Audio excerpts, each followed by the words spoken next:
सरकारची नवीन योजना जमीन खरेदीसाठी बिनव्याजी कर्ज आणि 50% अनुदान. राज्य शासनाकडून सर्व स्तरावरील घटकांना लाभ मिळावा म्हणून विविध योजना राबवत असते. दरम्यान भूमिहीन शेतमजुरांना राज्य सरकारनं अनुदानाअंतर्गत बिनव्याजी कर्जाची योजना राबवलेली आहे.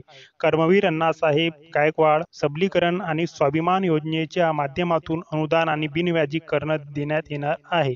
यामध्ये अनुसूचित जाती व नोंदबद्ध प्रवर्गातील व्यक्तींना राज्य शासनाकडून जमिनी खरेदीसाठी 20 लाख रुपये देण्यात येत आहे.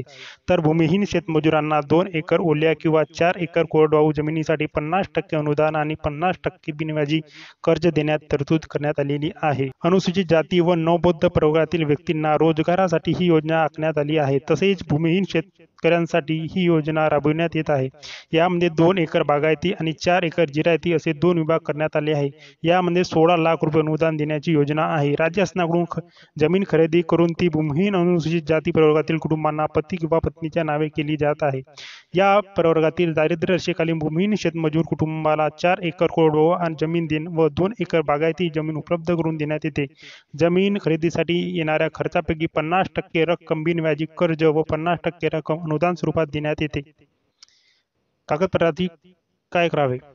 उपविभागीय अधिकाऱ्यांनी दिलेल्या जातीचा दाखला, रहिवासी दाखला, रेशन कार्डची झेरॉक्स, आधार कार्ड झेरॉक्स, भूमिहीन शेतमजूर असल्याचा दाखला, मागील वर्षाच्या दारिद्र्याच्या खालचा दाखला असल्यास लाभ मिळतो. योजनेच्या अटी: विविध महिलांना योजनेतील लाभार्थ्यांचे प्राधान्य देण्यात येते. महसूल विभागाने याच्या गायरन व सिलिंगच्या जमिनीचे वाटप केले आहे आणि त्यांना लाभ नाही. ही जमीन हस्तांतरित किंवा विकता येत नाही. बिनव्याजी कर्जाचा हप्ता 2 वर्षांनंतर लाभार्थ्यांना बिनव्याजी 10 वर्ष मुदतीसाठी कर्ज दिले जाते. कर्जाची परतफेड व सुरुवात कर्ज मंजुरीनंतर 2 वर्षांनी सुरू होते. लाभार्थ्यांच्या किमान वय 16 ते 60 असावे. अशाच नवनवीन माहितीसाठी रॉकज्ञान वेबसाईट या यूट्यूब चॅनलला लाईक, शेअर आणि सबस्क्राईब करा आणि rockgyan.com या वेबसाईटला भेट द्या.